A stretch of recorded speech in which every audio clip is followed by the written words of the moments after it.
Varicose veins కి సరైన చికిత్స కోసం సంప్రదించండి ఎవిస్ హాస్పిటల్. నమస్కారం, మీరు చూస్తుంది సుమన్ టీవీ. నేను మీ కీర్తి. నాతో పాటు ఉన్నారు ప్రముఖ ఆస్ట్రాలజర్ బ్రహ్మశ్రీ నందిబట్ల శ్రీహరి శర్మ గురుగారు. నమస్కారం గురుగారు. వాగర్థావివ సంపృక్తౌ వాగర్థ ప్రతిపత్తయే జగతః పితరౌ వందే పార్వతీ పరమేశ్వరౌ. సదాశివ సమారంభాం శంకరాచార్య మధ్యమాం అస్మదాచార్య పర్యంతం వందే గురు పరంపరాం.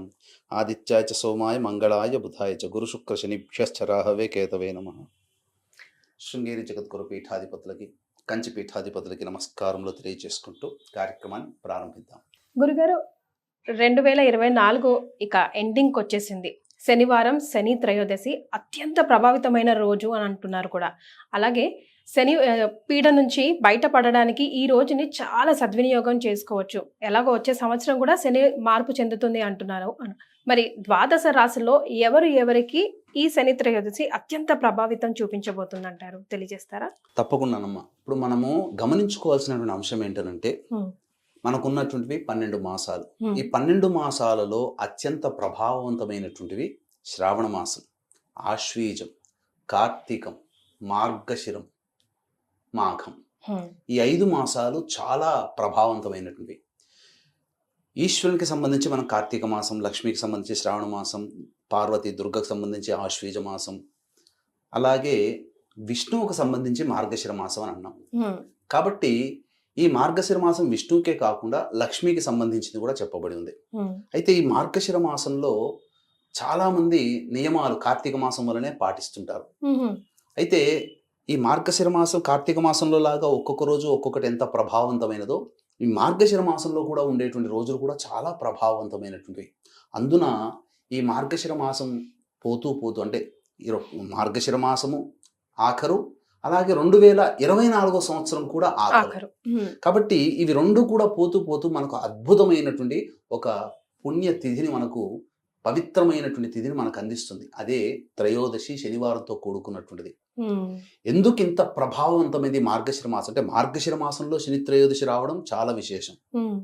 పైగా శనికి సంబంధించినటువంటి నక్షత్రాలు ఉత్తరాభాద్ర, పుష్యమి, అనురాధ. ఆ రోజు అనురాధ నక్షత్రం అయి ఉండడం చాలా విశేషం. కాబట్టి శని చాలా ప్రభావవంతంగా బలంగా ఉంటాడు ఆ నక్షత్రంలో. ఎందుకు అనంటే, ప్రధానంగా ఈ శని సంబంధించినటువంటి రాశులు కనుక చూసుకుంటే, శని నక్షత్రాన్ని ఏలుతున్నటువంటి రాశులు చూసుకుంటే మీనరాశి, కర్కాటక రాశి, వృశ్చిక రాశిలో శని నక్షత్రాలు ఉంటాయి.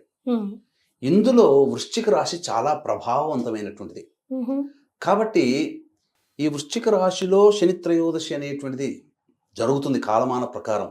కాబట్టి వీక్షించేటువంటి సుమన్ టీవీ ప్రేక్షకులు కూడా భవిష్యత్తు అంటే 2025 సంవత్సరం మార్చి ఈ సంబంధించి శని మారుతున్నాడు. మనకు 29వ తారీఖు నాడు మారుతున్నాడు. కొన్ని పంచాంగాల ప్రకారం తేదీలు కొన్ని అటు ఇటు ఉంటాయి. శని కుంభరాశి నుంచి మీనరాశికి మారుతున్నాడు. ఇప్పటి వరకు శని ప్రభావానికి గురైనటువంటి రాశులు ఏవంటే వృషభ రాశి, మిథున రాశి, కర్కాటక రాశి, సింహరాశి, తులారాశి, వృశ్చిక రాశి, మకరము, కుంభము, మీనరాశులు. ఈ యొక్క 9 రాశులు శని ప్రభావానికి గురవుతున్నాయి. కానీ శని మార్పు చెందుతున్నాడు కదా.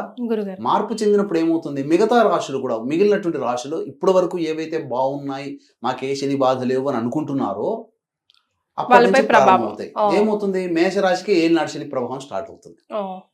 తర్వాత మిథున రాశికి మళ్ళీ కంటక శని ప్రభావం తోడవుతుంది. కన్యా రాశి వారికి భాగస్వామ్య దాంపత్య శని దోషం ఏర్పాటవుతుంది. ఇక ఈ సంబంధించినటువంటి ధనుస్సు రాశి వారికి అర్ధాష్టమ శని దోషం. ఇక తర్వాత సింహరాశి వారికి అష్టమ శని దోషం. పోనీ కర్కాటక రాశి వారికి అష్టమ శని దోషం ఎప్పుడుందనంటే, ఈ కర్కాటక రాశి వారికి, వృశ్చిక రాశి వారికి యోగ శని దోష ప్రభావం. వెరసి ఎటు చూసినా 12 రాశులకి ప్రభావాన్ని అనక, ఈ ధనుస్సు, మేషము, తర్వాత కన్యా రాశికి లేనటువంటి ఈ శని దోషము వచ్చే సంవత్సరం నుంచి మళ్ళీ వీటికి ఏర్పడుతుంది. కాబట్టి ఈ ఎండింగ్ లో ఇప్పుడు ఉన్నటువంటి రాశులకు ఏవైతే ఉన్నాయో ఈ 12 మొత్తం 12 రాశులు ప్రభావితం అవుతున్నాయి. ముఖ్యంగా చెప్పొచ్చేది ఏంటంటే, మాకు శని దోషం పోయింది, అర్ధాష్టమ శని దోషం పోయింది అని చెప్పి ఆ ఆనందంగా ఉండే వృశ్చిక రాశి వారికి మళ్ళీ వచ్చే సంవత్సరం మధ్యకాలంలో శని మళ్ళీ వక్రీకరించినటువంటి కారణం చేత మళ్ళీ అర్ధాష్టమ శని దోషం ఉంటుంది.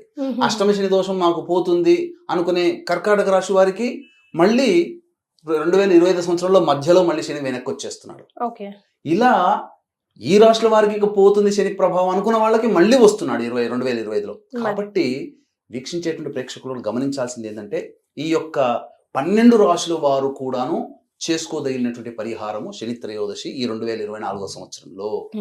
పైగా మనము గత జన్మలలో చేసినటువంటి పాపపు పనులు లేదా చెడు పనులు వాటన్నిటికీ మనం అనుభవించాలి కదా. మరి ఇప్పుడు ఎక్స్పైరీ డేట్ అయినటువంటి ఫుడ్ మనం తిన్నాం అనుకో ఏమవుతుంది, వొమిటింగ్స్ మోషన్స్ వస్తాయి. అంతే కదమ్మా. అంటే అది పాడైపోయింది. అంటే అదే విధంగా మనం చేయకూడని పనులు గత జన్మలో చేసినప్పుడు వాటి ప్రభావాన్ని తినకూడని పదార్థం మనం తిని మన శరీరం ఎట్లా బాధపడుతుందో అలాగే చేయకూడని పనులు గత జన్మలో చేసినప్పుడు ఈ జన్మలలో మనం అనుభవిస్తాం. ఇప్పుడు మనకు సూర్య భగవానుడు ఉన్నాడు. మనం ఏ చేసే పని అయినా కానీ సూర్యుడి యొక్క ఆయన లెక్కల్లోకి వెళ్ళిపోతుంది. ఆయన దగ్గర ఉన్నటువంటి లెక్కల్ని మంచి చెడుని భవిష్యత్తు జన్మలో మనకు అందుతుంది. ఈ సూర్యుడు ఏం చేస్తాడు, శని భగవాని చేతిలో పెడతాడు, నీవే నాయన నడిపించు అని చెప్పి. అందుకనే శని ప్రభావానికి గురైనప్పుడు కొన్ని సంవత్సరాల్లో కొంతమందికి 7.5 అని, అర్ధాష్టమ శని, అష్టమ శని, కంటక శని అని, దాంపత్య శని అని వచ్చినప్పుడు కష్టములు పడడానికి గల కారణం ఇక్కడ మనం శని బాధ పెడుతున్నాడు, ఇబ్బంది పెడుతున్నాడు అని చెప్పి శనిని తిట్టుకోవడం కంటే మనం చేసినటువంటి కర్మదోషాన్ని కష్టముల రూపంలో మనల్ని తొలగిస్తున్నాడు అని చెప్పేసేసని భావన చేసుకోవాలి. 12 రాశుల వాళ్ళకి ఇది తప్పనిసరి చేసుకోవాల్సినటువంటి పరిహారం అమ్మ. సో తెలిసి తెలియక చేసేసాం గురుగారు తప్పులు. సో ఇలాంటి రోజులు శని త్రయోదశి ఇలాంటి మహా రోజులు చాలా మనకి దేవుడు మనకు పుణ్యం జమ చేసుకోవడానికి ఇచ్చి ఉన్నాడు. మరి ఏం చేయాలంటారు పరిహారాలు? శనికి సంబంధించినటువంటి పరిహారాలు చేసేటప్పుడమ్మా ప్రధానంగా కొన్ని సామాన్యమైనటువంటి పరిహారాలు తెలియచేస్తా. అంటే మనుష్యులుగా, ఎందుకంటే ఏ సమస్య అయినప్పటికీ కూడాను 2 రకాల పరిహారాలు. ఒకటి మంత్ర పరిహారము, 2 మానవ పరిహారం. మానవ పరిహారం అంటే ప్రతి మనిషి చేసుకోగలిగేటువంటి పరిహారం మానవ పరిహారం అమ్మా. మంత్ర పరిహారం అంటే బ్రాహ్మణుల ద్వారా చేసుకునేటువంటి పరిహారం. కాబట్టి మానవ పరిహారం చెబుతాను. ఈ శని త్రయోదశి పురస్కరించుకొని డిసెంబర్ 28వ తారీఖు రోజున మన పీఠం ఆధ్వర్యంలో సాయంత్రం 3 గంటలకి, మధ్యాహ్నం 3 గంటలకి కార్యక్రమం ప్రారంభమవుతుంది మన ఆధ్వర్యంలో. ఈ వృషభ, మిథున, కర్కాటక, సింహ, తుల, వృశ్చిక, మకర, కుంభ, మీన రాశుల్లోకి, అలాగే మేషము, ధనుస్సు మరియు కన్యా రాశుల్లో ఉన్నటువంటి వాళ్ళకి కూడా ఈ శని ప్రభావం వచ్చే సంవత్సరం ఏర్పడుతుంది. కాబట్టి మొత్తం 12 రాశులకి సంబంధించి గత జన్మ కర్మదోషం తొలగిపోవడానికి, శని ప్రభావం నుంచి బయటపడడానికి ముఖ్యంగా ఏంటంటే వివాహం కావాలంటే రుణానుబంధ రూపేణ పశుపత్ని సుతాలయ అన్నారు. కాబట్టి రుణం ఉంటేనే భార్య పిల్లలు వస్తారు. కాబట్టి వీక్షించేటువంటి ప్రేక్షకుల్లో మీకు వివాహమైనటువంటి సమయం ఆ రోజు గనక చూసుకుంటే ఖచ్చితంగా ప్రతి వ్యక్తికి కూడా అష్టమ శనో, అర్ధాష్టమ శనో, ఏలిన నార్చనో ఏదో ఒక శని దోష ప్రభావం ఉంటారు. అంటే కర్మ మనకు గత జన్మలో కర్మ మనకు బంధం ఎక్కువగా ఉన్నవాళ్ళు మనకు భార్య పిల్లలుగా వస్తారు. కాబట్టి సంతానం రావాలన్నా, భార్య రావాలన్నా, డబ్బు సంపాదించాలన్నా, ఏదైనా గొప్ప పని చేయాలన్నా పూర్వజన్మలో మనకు రుణం ఉంటే తప్ప ఇవన్నీ మనకు రావు. కాబట్టి గత జన్మ కర్మదోష నివారణకి, అలాగే 12 రాశుల్లో జన్మించినటువంటి వారికి శని దోష పరిహారార్థమై డిసెంబర్ 28వ తారీఖు రోజున మన పీఠం ఆధ్వర్యంలో శని దోష నివారణ పూజలు, అలాగే వివాహం కాని అబ్బాయిలకి అమ్మాయిలకి హోమాలు, గత జన్మ కర్మదోష నివారణ హోమాలు అనేటువంటివి పర్ హెడ్ 1500 రూపాయలకి చేయించడం జరుగుతుంది. అవకాశం ఉన్న వాళ్ళు కార్యక్రమ తదనంతరం కాంటాక్ట్ చేసి ఆ యొక్క రిజిస్ట్రేషన్ వివరాలు నమోదు చేసుకోవచ్చు. ఇక ప్రత్యేకించి ఎటువంటి పరిహారాలు పాటించాలి అన్నప్పుడు ప్రధానంగా విష్ణు భగవానుడి యొక్క అనుగ్రహం కలిగిందంటే శని బాధలు, కష్టాలు అనేటువంటి తొలగించేవాడు విష్ణు భగవానుడు. కాబట్టి పొద్దున్నే లేచి మర్రి చెట్టు దగ్గరకైనా ఉంటే, లేకపోతే రావి చెట్టు ఉన్నటువంటి దేవాలయానికి వెళ్ళి ఆ రావి చెట్టు చుట్టూ మీనము, మేషము, కర్కాటకము, సింహము, వృశ్చికము, ధనుస్సు ఈ 6 రాశుల్లో జన్మించిన వాళ్ళు నారాయణాయ నమః అంటూ 27 ప్రదక్షిణలు చేసి తూర్పు వైపున కూర్చొని విష్ణు అష్టోత్తరం 3 సార్లు పారాయణం చేయాలి. చేసి అంతకుముందు వెంట తెచ్చుకున్నటువంటి ఒక చెంబులో, రాగి చెంబులోనైనా ఆ నీళ్ళని ఆ రావి చెట్టు మొదట్లో వేసి ఆ విధంగా వెనక్కి తిరిగి వచ్చేయాలి. అదొక పరిహారం. ఆ మీన, మేష, కర్కాటక, సింహ, వృశ్చిక, ధనుసు రాశిలో జన్మించిన వాడు. ఇక మిగిలినటువంటివి వృషభ, మిథున, కన్య, తుల, మకర, కుంభ, ఈ 6 రాశుల్లో జన్మించిన వాళ్ళు శివాయ నమః అంటూ 27 ప్రదక్షిణలు చేసి ఉత్తరం వైపు ఫేస్ పెట్టి శివ అష్టోత్తరం 3 సార్లు పారాయణం చేయాలి. చేసి ఆ రాయి చెంబులో నీళ్లు వేసి వెనక్కి తిరిగి చూడకుండా ఇంటికి వచ్చేయాలి. ఇక తర్వాత ఆ రోజంతా ఉపవాసం ఉంటే చాలా మంచిదమ్మా. ఇక 1:15 నుంచి 2:15 మధ్య కాలంలో సుమారు శని హోర ఉంటుంది. కాబట్టి ఆ శని హోరలో ఎవరైనా వృద్ధాశ్రమంలో కానీ, మానసిక శారీరక వికలాంగులున్న ఆశ్రమం కానీ, పారిశుద్ధ్య కార్మికులకి కానీ తినే పదార్థాలు, పారిశుద్ధ్య కార్మికులైతే కిచెన్ సామాన్లు, అట్లీస్ట్ ఎవరికైనా పెద్దవాళ్ళకి టీ తాగడానికైనా, భిక్షగాళ్ళకి, అనాథలకి ఎవరికైనా టీ తాగడానికి 10 రూపాయలు ఇచ్చినా చాలమ్మా. ఆ విధంగా చేసి దానం చేయండి. ఆ సమయంలో చేసిన తర్వాత ప్రదోష కాలం వరకు కూడా వేచి చూడండి. ఉపవాసం ఉంటే చాలా మంచిది, లేకపోతే ఉండని వాళ్ళు భోజనం చేయొచ్చు. ప్రదోష కాల సమయానికి అనగా 5:20కి ఎంతో మనకు సూర్యాస్తమం. కాబట్టి ఇంకా సూర్యాస్తమయం కంటే ముందే కాలకృత్యాదులు తీర్చుకొని శివాలయానికి చేరుకోవాలి. చేరుకొని నవగ్రహాల చుట్టూ శివాయ నమః అంటూ 27 ప్రదక్షిణలు చేసి శని భగవానుడికి ఎదురుగా నిలుచుని ఇనుప ప్రమిదలో కానీ, మట్టి ప్రమిదలో కానీ నల్ల నువ్వుల నూనె వేసి, నల్ల ఒత్తి అంటే ఏంది, ఇప్పుడు ఇది బ్లూ కలర్ కదమ్మా, నల్ల వస్త్రముని కొద్దిగా కట్ చేసుకొని ఇట్లా నలిపేస్తే ఒక ఒత్తి తయారవుతుంది.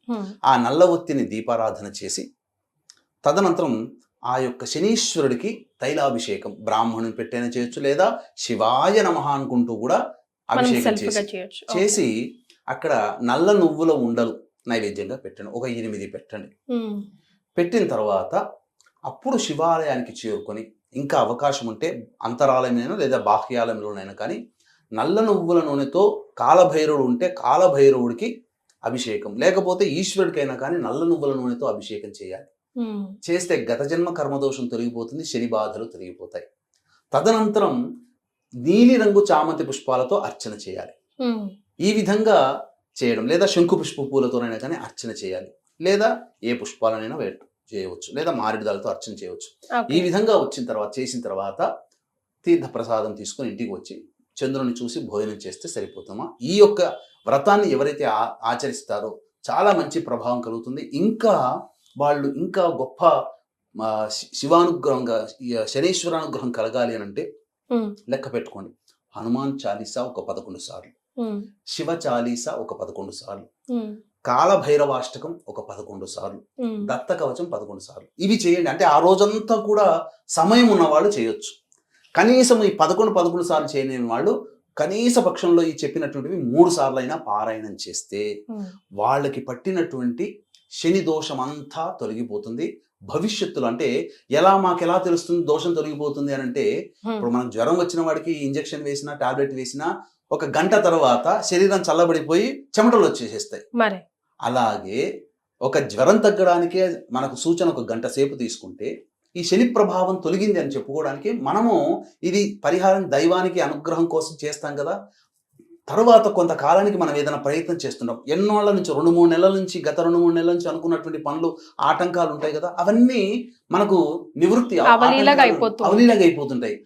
ఆ విధమైనటువంటి ఎక్స్పీరియన్స్తో మనం అనుభవంగా మనం తెలుసుకోవాలి. అంతే తప్ప ఇది చేశాం కదా రాత్రి ఫోన్ రావాలి, వీసా వచ్చేయాలి అని అంటే కాదు. దైవానుగ్రహం కోసం మనం చేయాలి. ఇటువంటి పరిహారాలు చేసుకుంటే మంచిది. లేదు డిసెంబర్ 28వ తారీఖు రోజున మన పీఠం ఆధ్వర్యంలో జరిగే ఆ యొక్క కార్యక్రమాల్లో నమోదు చేసుకోవచ్చు. మళ్ళీ డిసెంబర్ 30వ తారీఖు రోజున అద్భుతమైనటువంటి రోజు సోమవతి అమావాస్య. ఆ రోజున బగలాముఖి, ప్రత్యంగిర, అలాగే లక్ష్మీ మూలమంత్ర సంకుపిత లక్ష్మీ సూక్త హోమం. ఎందుకంటే దాంపత్య సమస్యలు, అలాగే ఆర్థిక సమస్యలు, ఉద్యోగ సమస్యలు, వ్యాపార సమస్యలు, శత్రు సమస్యల నివారణకి ఈ హోమాలు డిసెంబర్ 30వ తారీఖు రోజున చేయిస్తున్నాము. ఓకే. సో చేసిన పాపంతో, పూర్వజన్మలో చేసిన పాపంతో కాశీకి వెళ్ళినా తీరదు అంటారు. కానీ ఇలాంటి రోజుల్లో మనం ఏదో పుణ్యం చేసుకునే ఉంటాం. ఈ వీడియో ద్వారా, గురుగారి ద్వారా మనం పరిహారాన్ని పాటించుకోవడానికి అవకాశం వచ్చింది. కాబట్టి వచ్చే సంవత్సరాన్ని బ్రైట్గా స్టార్ట్ చేయాలి అంటే ఈ సంవత్సరంలో మనకు పీడిస్తున్న శని బాధల్ని ఇక్కడ కొంచెం వదిలేసుకుంటే బాగుంటుంది. అంతే కదా గురుగారు? అంతేనమ్మా. చాలా సంతోషం అండి. ధన్యవాదాలు. సర్వం శ్రీ ఉమామహేశ్వర పరబ్రహ్మార్పణమస్తు.